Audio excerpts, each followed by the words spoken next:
ഭാഷ അറിഞ്ഞിട്ട് കാര്യം. നിങ്ങൾക്ക് ഓർമ്മയുണ്ടോ, ഇപ്പോ ഇറാനെ ഒന്ന് ഇസ്രായേൽ ചൊറിഞ്ഞു, ഇറാൻ അതിശക്തമായി തിരിച്ചടിച്ചു. ഇസ്രായേൽ ഈ ലോകത്തിന്റെ ഭൂപടത്തിൽ നിന്ന് അപ്രത്യക്ഷമാകും എന്ന് തോന്നിയ ഘട്ടം വന്നപ്പോൾ അമേരിക്ക ഇടപെട്ടു. അങ്ങനെ അമേരിക്ക ഇടപെടുമ്പോ നിങ്ങൾ മനസ്സിലാക്കേണ്ടത്, ട്രോയ്ക്കയുടെ മുമ്പിൽ ഇറാന്റെ വിദേശകാര്യ മന്ത്രിയായ അബ്ബാസ് അർഗാച്ചി സംസാരിക്കുന്നുണ്ട്. എങ്ങനെയാണ് ഒരു രാജ്യത്തിന്റെ വിദേശകാര്യ മന്ത്രി ഇടപെടേണ്ടത് എന്ന് ഇവിടുത്തെ BJP-കാരനൊന്ന് കാണുക. അബ്ബാസ് അർഗാച്ചി സംസാരിക്കുന്നുണ്ട്, ട്രോയ്ക്കയുടെ മുമ്പിലാണ്. സംസാരിച്ചു കൊണ്ടിരിക്കുന്നതിനിടയിൽ അദ്ദേഹത്തിന് ദാഹിച്ചു. അപ്പോ നിങ്ങൾക്കറിയാം, അന്താരാഷ്ട്ര മീറ്റിങ്ങുകളിലൊക്കെ മുമ്പിൽ ഇങ്ങനെ ടേബിൾ ഉണ്ടാവും, അതിൽ വെള്ളമുണ്ടാവും. ആ സമയത്ത് അബ്ബാസ് അർഗാച്ചി ശബ്ദം നിന്നുപോയപ്പോൾ പലരും കൊണ്ടുവന്ന് വെള്ളം കൊടുക്കാൻ ശ്രമിക്കുന്നുണ്ട്. അദ്ദേഹം പിറകിലേക്ക് തിരിഞ്ഞ് അദ്ദേഹത്തിന്റെ പ്രൈവറ്റ് സെക്രട്ടറിയോട് പറയുന്നുണ്ട്, നമ്മുടെ വെള്ളം, ഇറാനിൽ നിന്ന് കൊണ്ടുവന്ന വെള്ളമെടുത്ത് അബ്ബാസ് അർഗാച്ചിക്ക് കൊടുക്കുന്നു. ലോകം ഇങ്ങനെ വിസ്മയിച്ചു നിന്നുപോയ സമയമാണ്. ആ വെള്ളം കുടിക്കുന്നു. അബ്ബാസ് അർഗാച്ചി പറയാതെ പറഞ്ഞ ഒരു രാഷ്ട്രീയമുണ്ട്. എന്താ അറിയോ? നിങ്ങളെയൊന്നും കുടിച്ച വെള്ളത്തിൽ വിശ്വസിക്കാൻ പറ്റില്ല എന്നാണത്. അത് ഒരു ഇന്റർനാഷണൽ ബോഡി ലാംഗ്വേജ് ആണ്. ജയശങ്കർ എന്ന് പറയുന്ന ഇന്ത്യയുടെ വിദേശകാര്യമന്ത്രിയോട്, BJP-കാരനോട് ഞാൻ പറയട്ടെ, ഇതിന് തലയിൽ വേണ്ടത് കാവ്യല്ല, മൂളയാണ്, ബുദ്ധിയാണ്. ഭാഷ അറിഞ്ഞ പോരാ. അബ്ബാസ് അർഗാച്ചി അത് പറയുമ്പോൾ ട്രോയിക്കയിൽ പങ്കെടുത്ത മനുഷ്യർ മുഴുവൻ അദ്ദേഹത്തിന്റെ മുമ്പിൽ വിസ്മയത്തോടെ നിൽക്കുന്നുണ്ട്. ഈ രാജ്യം അമേരിക്കയുടെ, മോദിയുടെ പ്രശ്നം എന്താണ്? മോദിയുടെ പ്രശ്നം എന്താ അറിയോ? അമേരിക്കയെ ഭയപ്പെടുന്നത് നിങ്ങൾ വിചാരിക്കുന്ന ഒരു കാര്യമല്ല. അദാനിയുടെ കേസ് US അന്വേഷിക്കുകയാണ്. അത് പുറത്തു വന്നാൽ മോദി അടക്കം പെടും. US-ന്റെ കോർട്ടിൽ അദാനിക്കെതിരെ കേസുണ്ട്, US കോൺഗ്രസിൽ അദാനിക്കെതിരെ കേസുണ്ട്. ആ കേസ് അപകടപ്പെടുമോ എന്ന ഭയമാണ് മോദി അവിടെ പോയി ട്രംപിന്റെ മുമ്പിൽ സുക്കൂത്തായി നിൽക്കുന്നത്. ഞാൻ ഇതാ പറഞ്ഞത്, നിങ്ങൾ കേവലം ഒരു ബത്തേരിയുടെ ഒരു വികസന രാഷ്ട്രീയത്തിന്റെ മാത്രം പ്രശ്നമല്ല ഇത്. വലതുപക്ഷ രാഷ്ട്രീയത്തിന്റെ പരാജയം ഇതാണ്. കേരളം നിങ്ങൾ പരിശോധിച്ചോ? നരേന്ദ്രമോദി ഇങ്ങനെയാണെങ്കിൽ, അല്ലെങ്കിൽ ട്രംപ് അങ്ങനെയാണെങ്കിൽ കേരളം നിങ്ങൾ പരിശോധിച്ചോ? ഇവിടെ ഇടതുപക്ഷം എന്ന് പറയുന്ന കപട ലേബലിൽ അതിഭീകരനായ ഒരു വലതുപക്ഷ നേതാവാണ് ഭരിക്കുന്നത്, സഖാവ് പിണറായി വിജയൻ. അയാളൊരു വലതുപക്ഷമാണ്. എല്ലാ അർത്ഥത്തിലും നിങ്ങൾ എടുത്തു നോക്കിയാൽ വൈരം, വെറുപ്പ്, കുടിപ്പക അങ്ങനെ തന്നെയാണ്. വേറെ ഒന്നുമില്ല. ഇപ്പൊ കഴിഞ്ഞ 2 ദിവസം മുമ്പ് നിങ്ങൾ കേട്ടു TP വധക്കേസിലെ പ്രതികൾ. ആ TP വധക്കേസിലെ പ്രതികൾക്ക് വേണ്ടിയുള്ള മാർഗത്തിലൂടെയാണ് ഗോവിന്ദചാമി ചാടിപ്പോയത്. TP വധക്കേസിലുള്ള പ്രതികൾക്ക് കഞ്ചാവും മയക്കുമരുന്നുകളും ഒക്കെ എത്തിച്ചു കൊടുക്കുന്ന വഴിയിലൂടെയാണ് ഇയാൾ ചാടിപ്പോയത്. അവിടെ ക്യാമറ ഇല്ല, അവിടെ പോലീസ് ഇല്ല, അവിടെ പുറത്തുനിന്ന് വന്നിട്ട് സഖാക്കൾ ഉള്ളിലേക്ക് വലിച്ചെറിഞ്ഞു കൊടുക്കും, അവർക്ക് സിഗരറ്റ് എത്തിച്ചു കൊടുക്കും, അവർക്ക് കഞ്ചാവ് എത്തിച്ചു കൊടുക്കും, അവരുടെ കൊട്ടേഷൻ ലിസ്റ്റ് എത്തിച്ചു കൊടുക്കും. ഇതൊക്കെ എത്തിച്ചു കൊടുക്കുന്ന വഴിയിൽ ക്യാമറ പാടില്ലല്ലോ. കണ്ണൂർ സെൻട്രൽ ജയില് എനിക്കറിയാം, ഞാൻ ആ സെൻട്രൽ ജയിൽ അടക്കമുള്ള ഇടത്ത് 10 കൊല്ലം MLA അയാളാണ്. അവിടുത്തെ ഗോവിന്ദചാമി അല്ല, സകലമാന ചാമിമാർ വന്നാലും അതിന്റെ മുകളിലൂടെ ചാടി രക്ഷപ്പെടാൻ കഴിയില്ല. അവിടെ ചാടാൻ കാരണം എന്താണ്? അതിന്റെ വിശദാംശങ്ങളിലേക്ക് ഞാൻ പോടില്ല. പക്ഷേ ആ കണ്ണൂർ സെൻട്രൽ ജയിലില് TP വധക്കേസിലെ പ്രതികൾ പുറത്തു വരുമ്പോ പച്ചക്ക് പരസ്യമായി തെരുവിൽ വെച്ച് കള്ളു കുടിക്കാൻ അവർക്ക് സൗകര്യം ചെയ്തു കൊടുത്തത് പിണറായി വിജയന്റെ ഈ പോലീസാണ്. തീരുന്നില്ല. നിങ്ങൾ മനസ്സിലാക്കേണ്ടത്, ഈ കഴിഞ്ഞ 2-3 ദിവസം മുമ്പ് സദാനന്ദൻ എന്ന് പറയുന്ന പഴയ CPM-കാരനും പിന്നീട് BJP-കാരനുമായ ഒരാളുണ്ട് കണ്ണൂരിൽ. അയാൾ ഇപ്പോഴും ജീവിച്ചിരും. അദ്ദേഹത്തിന്റെ 2 കാല് CPM-കാര് വെട്ടിക്കളഞ്ഞു. ആ കേസ് നിരന്തരമായി നടന്നു. ഞാൻ അവിടെ MLA ആയിരിക്കുന്ന സമയത്തൊക്കെ അതിന്റെ വാഗ്വാദങ്ങൾ നടക്കുന്നുണ്ട്. അവസാനം 30 കൊല്ലത്തിന് ശേഷം സുപ്രീം കോടതി സദാനന്ദനെ ആക്രമിച്ച കേസിൽ പ്രതികൾക്ക് ശിക്ഷ വിധി. അങ്ങനെ കഴിഞ്ഞ ആഴ്ചയിൽ വന്ന ഒരു റീലുണ്ട്. ആ റീലിൽ ഭയങ്കര മുദ്രാവാക്യം വിളി, പാട്ട്, ബൈത്തും ഒക്കെ കാണുന്നുണ്ട്. എന്താ സംഭവം എന്ന് ചോദിച്ചാല്, സദാനന്ദനെ ജയിലിലേക്കുള്ള യാത്രയപ്പ് കൊടുക്കുകയാണ് CPM-കാർ. ആരാണ് അതിന്റെ നേതൃത്വം കൊടുക്കുന്ന കാര്യങ്ങള്? സദാനന്ദന്റെ ഈ യാത്രക്ക് നേതൃത്വം കൊടുക്കുന്നത് പഴയ ആരോഗ്യമന്ത്രിയായ ശൈലജ ടീച്ചറാണ്. എന്നിട്ട് പാട്ടൊക്കെ പാടി, നിങ്ങൾ പേടിക്കണ്ട, ബേജാറാവണ്ട, നിങ്ങൾ തിരിച്ചു വരുന്നതും കാത്ത് ഞങ്ങൾ ഇവിടെ തെരുവിലുണ്ട്, ധീര സഖാക്കളൊക്കെ മുദ്രാവാക്യം വിളിച്ച് ഈ പ്രതികളെ ജയിലിലേക്ക് പറഞ്ഞയച്ചതിന്റെ പിറ്റേ ദിവസം മലയാള മനോരമയും മാതൃഭൂമിയും ശൈലജയോട് ചോദിക്കുന്ന ഒരു ചോദ്യമുണ്ട്. നിങ്ങളൊരു MLA, ഒരു മുൻ മന്ത്രിയല്ലേ, ഇത്ര വലിയ ക്രിമിനലുകളെ നിങ്ങൾ എങ്ങനെയാണ് യാത്രയപ്പ്, ജയിലിലേക്കുള്ള യാത്രയപ്പ് ആഘോഷത്തിൽ പങ്കെടുക്കുക? ശൈലജ പറഞ്ഞ ഒരു മറുപടി പറയാൻ ഞാൻ ഇത് പറഞ്ഞത്. ശൈലജ പറഞ്ഞത്, അവർ നാട്ടിന്റെ നന്മക്കായി പ്രവർത്തിച്ചവരാണ്. സദാനന്ദന്റെ കാല് വെട്ടുക എന്നത് നാട്ടിന്റെ നന്മയായി കരുതുന്ന ഒരു രാഷ്ട്രീയം മനസ്സിലുള്ളിടത്തോളം കാലം നിങ്ങൾക്ക് എങ്ങനെയാണ് ഈ രാജ്യത്തിലെ ആരോഗ്യത്തെ, ഈ രാജ്യത്തിലെ വിദ്യാഭ്യാസത്തെ, ഈ രാജ്യത്തിലെ മനുഷ്യരുടെ പ്രശ്നങ്ങളെ, ഈ രാജ്യത്തിലെ സാധാരണക്കാരന്റെ പ്രശ്നങ്ങളെ അഡ്രസ് ചെയ്യാനാവുക എന്നുള്ളത് പറഞ്ഞേ. ഈ നാട്ടിലെ ആരോഗ്യരംഗം എന്താണ്? പിണറായി വിജയൻ നിയമസഭയിൽ പറഞ്ഞൊരു കാര്യമുണ്ട്.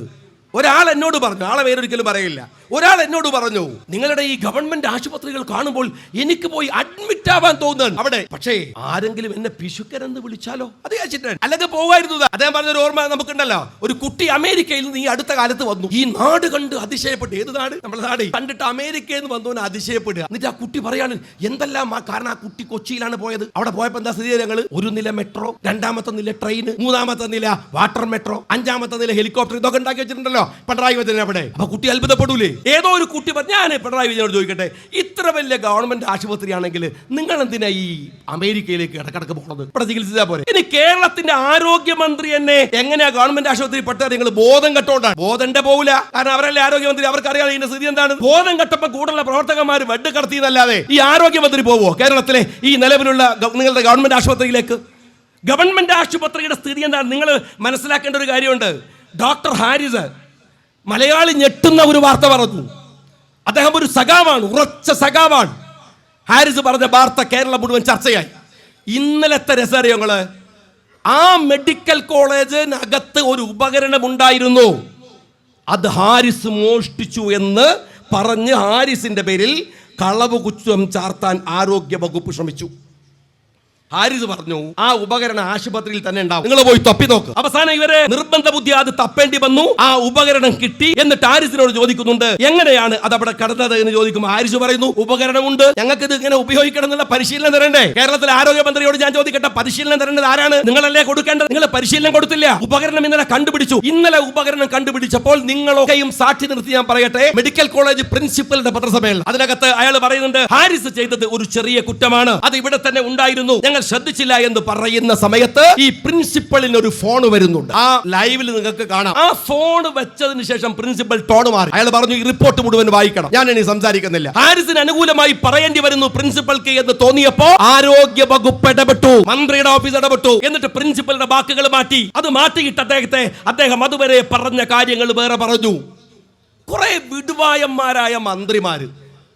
നിങ്ങൾ ഇപ്പൊ ഈ ആരോഗ്യമന്ത്രി 3 മാസം മുമ്പ് പറഞ്ഞ കാര്യങ്ങൾ, അംഗൻവാടിയിലെ കുട്ടികൾക്ക് ഇനി മുതൽ ബിരിയാണി കൊടുക്കും. 3 മാസം മുമ്പ് കേരളത്തിലെ പത്രങ്ങൾ ആഘോഷിച്ച വാർത്തയാണ്. നിങ്ങൾക്ക് സ്ഥിതി അറിയോ?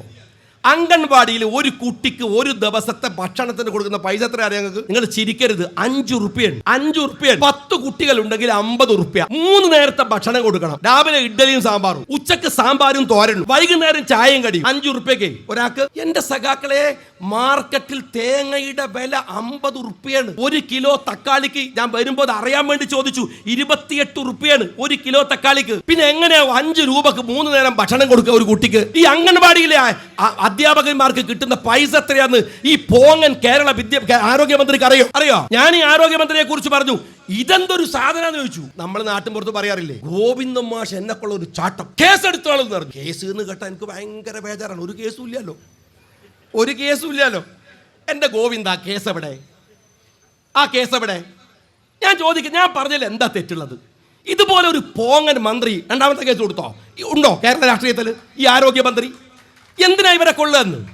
ഇവർക്ക് 10 മിനിറ്റ് പൊതുപ്രവർത്തനം നടത്തിയ ശീലമുണ്ടോ?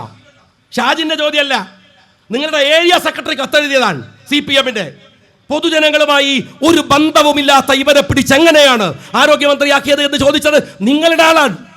ഞാൻ ചോദിക്കുന്നത്, അങ്ങനെ ഒരു തരത്തിലും ഈ പാപം സാധുക്കളായിട്ടുള്ള അംഗൻവാടി പ്രവർത്തകരെ അല്ലെങ്കിൽ അംഗൻവാടി വർക്കേഴ്സിന്റെ കൈയിട്ട് വാരുന്ന മറ്റൊരാൾ വിദ്യാഭ്യാസ മന്ത്രിയാണ്. ഞാൻ പറയേണ്ട കാര്യമുണ്ടോ? അയാൾ ഇപ്പോൾ ഈ അടുത്ത കാലത്ത് നടത്തിയ വലിയ വിപ്ലവം കാര്യങ്ങൾ സുംബ ഡാൻസാണ്. ഈ ഡാൻസ് എന്ന് പറഞ്ഞപ്പോൾ ഞാൻ സത്യത്തിൽ പേടിച്ചു. കാരണം IC ബാലകൃഷ്ണൻ ഇവിടെ ഉണ്ട്. ശിവൻകുട്ടിൻ്റെ സുംബ ഡാൻസ് ഞാൻ കണ്ടതാണ്. കാരണം എൻ്റെ തലൻ്റെ മുകളിലൂടെ ആ സുംബ ഡാൻസ് കടന്നു പോയപ്പോൾ വേറെ പലതും കണ്ടു ഞങ്ങൾ, കുറേ ആളുകൾ. ഞാൻ മാത്രമേ കണ്ടുള്ളൂ എന്ന് ചോദിച്ചുകൂടാ. അതുകൊണ്ട് ഞാൻ പേടിച്ചു. പിന്നെ സുംബ ഡാൻസ് കണ്ടപ്പോൾ കരുതി കുട്ടികൾ കളിച്ചോട്ടെ, എൻ്റെ ആയിട്ട്. കേരളത്തിലെ വിദ്യാഭ്യാസ രംഗത്ത് ശിവൻകുട്ടിനോട് ഞാൻ ചോദിക്കുന്നത്, ഈ സുംബ ഡാൻസിൻ്റെ കുറവേ ഉണ്ടായിരുന്നുള്ളൂ. ഇന്ന് അയാളുടെ രസറിയകൾ, ഇന്ന് അയാളുടെ ഫേസ്ബുക്ക് പോസ്റ്റ് എന്താ അറിയങ്ങൾ, അവധിക്കാലം മാറ്റാൻ പോവാണ്. ഇപ്പം എങ്ങനെയാണ്? ഇപ്പോഴത്തെ അവധി ഏപ്രിൽ മെയ് ആണ്. അത് മാറ്റിയിട്ട് ജൂൺ ജൂലൈ ആക്കാൻ പോവാണ്. ഭയങ്കര വിപ്ലവമാണ്. എൻ്റെ കേരളത്തിലെ വിദ്യാഭ്യാസ മന്ത്രി, ഞാൻ നിങ്ങളോട് ചോദിക്കട്ടെ, ഇവിടുത്തെ ഒരു അവധിയുടെ കാലം നിങ്ങൾക്ക് അറിയോ? വിദേശികൾ, പ്രവാസികൾ അവരുടെ ലീവുമായിട്ട് ബന്ധപ്പെട്ടത് മാത്രമല്ല, ഇവിടുത്തെ +2 കഴിഞ്ഞ് SSLC കഴിഞ്ഞ കുട്ടികൾക്ക് ഉപരിപഠനത്തിന് പോകണമെങ്കിൽ അതിൻ്റെ ഒരു ഇൻ്റർനാഷണൽ പരീക്ഷാ കാലമൊക്കെ ഈ സമയമാണ്. നിങ്ങൾക്ക് തലയിൽ ഓളമില്ലാത്തതുകൊണ്ട് അവധി അങ്ങ് മാറ്റിയാൽ, സമയം അങ്ങ് മാറ്റിയാൽ എന്താ ഉണ്ടാവുക? പിന്നെ വേറെ രസമുണ്ട്. പിന്നെ ഒരു വലിയ വിപ്ലവം കാര്യങ്ങൾ, ബാക്ക് ബെഞ്ചുകൾ ഒഴിവാക്കുകയാണ്. അപ്പോൾ ഗോവിന്ദൻ പറഞ്ഞു, CPM-ന്റെ സഖാവ്, വലിയ വിപ്ലവകാരിയായ സെക്രട്ടറിയാണ്, അദ്ദേഹം പറഞ്ഞു അത് നിർബന്ധമായിട്ട് മാറ്റണം, ബാക്കിലെ ബെഞ്ച് മുമ്പിൽ ഇട്ടാൽ മതി എന്നാ മൂപ്പർ പറഞ്ഞത്. എന്നാൽ പിന്നെ ബാക്കിൽ ബെഞ്ച് ആവില്ലല്ലോ. അപ്പോൾ അതിൻ്റെ ബാക്കിൽ പിന്നെയും ബെഞ്ച് വരുന്നു, മൂപ്പർക്കറിയില്ല. ഇത് വലിയ ചർച്ചയായപ്പോൾ കേരളത്തിലെ വിദ്യാഭ്യാസ മന്ത്രി ഇന്നലെ മെനഞ്ഞാന്ന് പറഞ്ഞ വർത്താനങ്ങൾ അറിയോ? ഇത് പഠിക്കാൻ ഒരു സമിതിയെ ചുമതലപ്പെടുത്തി. എൻ്റെ വിദ്യാഭ്യാസ മന്ത്രി, ഇതെന്ത് പഠിക്കാനാണ്? നിങ്ങൾ ആ സ്കൂളിൽ കയറിയിട്ട് 4 കുട്ടികളോട് ചോദിക്ക്. നിങ്ങൾ അതിന് സമിതി ഉണ്ടാക്കുന്നതിന് മുമ്പ് കേരളത്തിലെ വിദ്യാഭ്യാസ രംഗത്തെ സിലബസ് പരിഷ്കരിക്കാൻ ഒരു സമിതി ഉണ്ടാക്കുക. 2014 കമ്പ്യൂട്ടർ സയൻസിന്റെ സിലബസ് ആണ് മക്കൾ പഠിക്കണത്. എന്താ പഠിക്കണ അറിയോ? 2020 3G വരും, 4G വരും. ഏത് അടുപ്പിലാണ് നിങ്ങളൊക്കെ താമസിക്കണതെന്ന് ഞാൻ അറിയാണ്ട് ചോദിക്കാൻ. AI-യുടെ കാലാണ് 2025. അറിയോ നിങ്ങള്?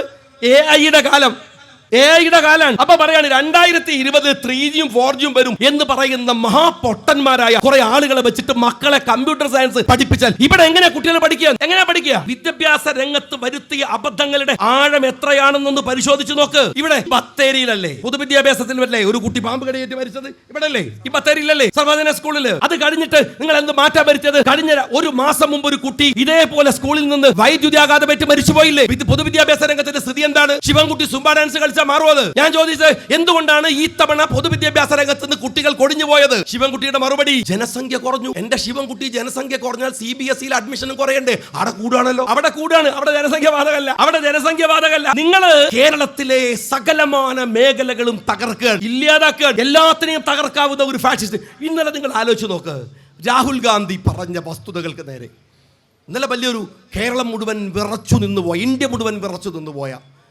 ഒരുപക്ഷേ രാഹുൽ ഗാന്ധിയെ പോലെ ഒരു മനുഷ്യൻ, ആ മനുഷ്യൻ, നിങ്ങൾ ബത്തേരിക്കാരൊക്കെ 1000 തവണ നിങ്ങൾ സ്തുതി പറയണം, നിങ്ങൾ നന്ദിയുള്ളവരാകണം. ആ മനുഷ്യന് ഒരിക്കലെങ്കിലും വോട്ട് ചെയ്യാൻ ഭാഗ്യം കിട്ടിയവരാണ് നമ്മൾ ഈ വയനാട്ടുകാർ എന്നതുകൊണ്ട് അഭിമാനിച്ച ഒരു നിമിഷമാണ് ഇന്നലെ. ഒരു നിമിഷമാണ്. എന്ത് മനോഹരമായിട്ടാണ് അയാൾ ആ പവർ പോയിന്റ് പ്രസന്റേഷൻ നടത്തുന്നത്. നിങ്ങൾ ഓർത്തു നോക്കൂ, ഒരുപക്ഷേ മൈക്രോസോഫ്റ്റിന്റെ CEO, അതല്ലെങ്കിൽ ഇന്ത്യയിലെ ഏതെങ്കിലും മികച്ച ഒരു IT കമ്പനിയുടെ CEO, അയാൾക്ക് പോലും അത്രമേൽ മനോഹരമായി ആ പവർ പോയിന്റ് പ്രസന്റേഷൻ നടത്താനാവില്ല. എക്സലന്റ് ആയി അദ്ദേഹം പറഞ്ഞ വസ്തുതകൾ അവസാനം ചോദിക്കുന്ന ഒരു, എന്നിട്ട് ഇതൊക്കെയും പറഞ്ഞ് ഓർക്കണം നിങ്ങൾ, ഗുജറാത്തിലെ തെരഞ്ഞെടുപ്പ് കഴിയുമ്പോ ആ മനുഷ്യൻ കഴിഞ്ഞ തെരഞ്ഞെടുപ്പ് കഴിയുമ്പോ പറയുന്നുണ്ട് ഇവിടെ കള്ളത്തരമുണ്ട്. അതും പറഞ്ഞ് അയാൾ പോയി എന്നാണ് നമ്മൾ വിചാരിച്ചത്. ദിവസവും ഈ വിഷയത്തിന്റെ പിറകിൽ ആ മനുഷ്യൻ ഉണ്ടായിരുന്നു. എല്ലാവരും പോയി, പക്ഷെ അയാൾ പോയില്ല. ആ മനുഷ്യൻ അതിന്റെ വസ്തുതകളെ ചികഞ്ഞെടുത്ത് ഞാൻ പറഞ്ഞത് എന്താണോ എന്ന് ഇന്നലെ അക്കമിട്ട് ലോകത്തിന്റെ മുമ്പിൽ അയാൾ പറഞ്ഞു വെച്ചു.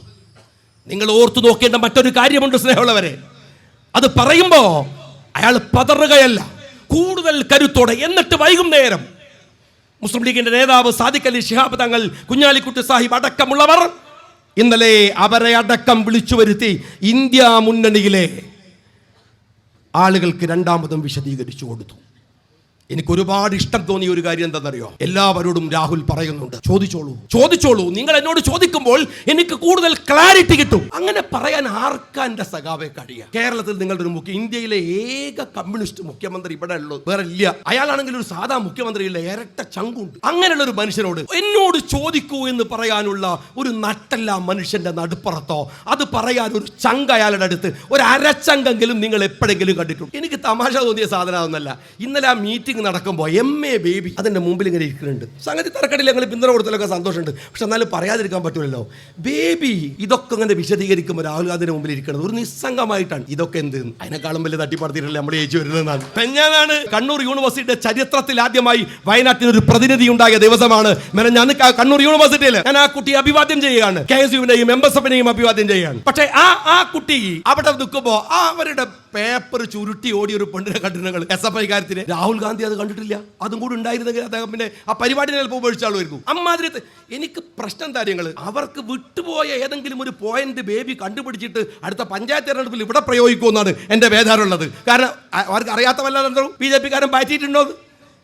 ഞാൻ നിങ്ങളോട് പറയുന്നു, രാഹുലിനെ എല്ലാവരും, ഞാനടക്കം എല്ലാവരും പൊതുപ്രവർത്തകർ പഠിക്കേണ്ടുന്ന, മാതൃകയാക്കേണ്ടുന്ന ഡിവോഷൻ എന്ന് പറയുന്നത് രാഷ്ട്രീയത്തിൽ എന്താണെന്ന് ഞങ്ങൾ അഭിമാനിക്കുന്നു. ഇന്ത്യ മുന്നണിയുടെ ഒരു ഭാഗം എന്ന നിലക്ക് എല്ലാ വിയോജിപ്പുകളും ഒരു കോൺഗ്രസ് പാർട്ടിയോട് ഉയർത്തപ്പെടും. ആ കോൺഗ്രസ് പാർട്ടി സമീപകാല ഇന്ത്യൻ രാഷ്ട്രീയത്തിൽ ഉയർത്തുന്ന നിലപാടുകളെ ഞങ്ങൾ അഹമഹിമികയാ പിന്തുണക്കുകയും അവരുടെ പോരാട്ടങ്ങളുടെ കൂടെ ഞങ്ങൾ എല്ലാവരും ഉണ്ടാവുമെന്ന് ഉറക്കെ പ്രഖ്യാപിക്കുകയും ചെയ്യുകയാണ്. കാരണം അദ്ദേഹം നടത്തിയ പോരാട്ടം അത്രമേൽ വലുതാണ്. രാഷ്ട്രീയത്തിൽ കാണിക്കേണ്ട മര്യാദ, ഏത് ശത്രുവിനോടും പെരുമാറുമ്പോൾ ഞാൻ ഭരണാധികാരിയാണെന്ന ബോധ്യമുയർത്തി, ഞാൻ നേതാവാണെന്ന ബോധ്യമുയർത്തി അവരോട് മാന്യമായി പെരുമാറാൻ കഴിയുന്ന രീതിയാണ്. ആ രീതിയാണ് ഒരുപക്ഷെ രാഹുൽ ഇന്ത്യയെ പഠിപ്പിച്ചത്. അദ്ദേഹം കാണിച്ച ഞാൻ ഒരുപാട് സാമൂഹ്യ പ്രവർത്തകരുടെ പ്രൊഫൈലുകൾ പരിശോധിച്ചു. എല്ലാം പറയുന്ന ഒന്നുണ്ട്, ഇന്നലെ, ഇപ്പോഴല്ലെങ്കിൽ പിന്നെ എപ്പോഴാണ്? ഞങ്ങൾ ഈ മനുഷ്യന്റെ കൂടെ നിൽക്കുക എന്നതാണ്. നമുക്ക് ഉറപ്പിച്ച് ഞാൻ എല്ലാവരോടും പറയുന്നു, ഈ ജനാധിപത്യ പോരാട്ടങ്ങളുടെ തിളക്കമായി നമുക്ക് ഈ രാജ്യത്ത് നിൽക്കാൻ കഴിയുന്ന ഒരു ആർജവമുണ്ട്. ഫാഷിസ്റ്റുകൾക്കെതിരെ പൊരുതാൻ നമുക്ക് അതിശക്തമായ ഒരു ദേശീയ നേതൃത്വമുണ്ട്. എല്ലാ ഇന്ത്യ മുന്നണി എന്ന് പറയുന്ന കരുത്തുണ്ട്. ആ കരുത്തുകൾക്കിടയിൽ പൊരുതുമ്പോഴും കേരളത്തിലെ CPM-കാരോട് ഞാൻ പറയട്ടെ, നിങ്ങൾ ഈ ചെയ്യുന്ന നെറികേടുകൾ ഈ രാജ്യത്തിലെ ദുർബലരോട്, പാവപ്പെട്ടവരോട്, അധസ്ഥിതരോട്, ദളിതരോട്, മനുഷ്യരോട് നിങ്ങൾ ഈ കാണിക്കുന്ന നെറികേടുകൾ ചോദിക്കാൻ കഴിയുന്നവർ ഈ ഗ്രാമങ്ങളിൽ നിന്ന് ഉയർന്നു വരുന്നുണ്ട്. പീപ്പിൾസ് ഓൾട്ടർനേറ്റീവ് എന്ന് പറയും. ഒരു കാലത്ത് അത് അശക്തമായ ഒന്നാണ്. ജനങ്ങളുടെ പകരം വെക്കൽ, ടിപ്പ എന്ന് പറയാറുണ്ട്. There is no alternative. അതാണ് ഫാഷിസ്റ്റുകളുടെ മുദ്രാവാക്യമെങ്കിൽ ടിപ്പ എന്ന് പറയും. There is people alternative. ഇതാ ബത്തേരിയിലെ ജനങ്ങൾ ഇന്ന് ഒരുക്കിയത് ഒരു ചോദ്യം ചെയ്യലാണ്, ഒരു പകരം വെക്കലാണ്, ഒരു സമരത്തിന്റെ തുടർച്ചയാണ്. നിങ്ങളുടെ രാഷ്ട്രീയത്തിന്റെ നെറികെട്ട രാഷ്ട്രീയത്തെ അവസാനിപ്പിച്ചിട്ടല്ലാതെ ഈ സമരം അവസാനിക്കുന്ന പ്രശ്നമില്ല എന്ന സമര പ്രഖ്യാപനത്തിന്റെ കൂടെ നിന്നുകൊണ്ട് അഭിവാദ്യങ്ങൾ നേർന്നുകൊണ്ട് ഉദ്ഘാടനം ചെയ്ത് അറിയിച്ചുകൊണ്ട് നിർത്തുന്നു. ജയ് ഹിന്ദ്.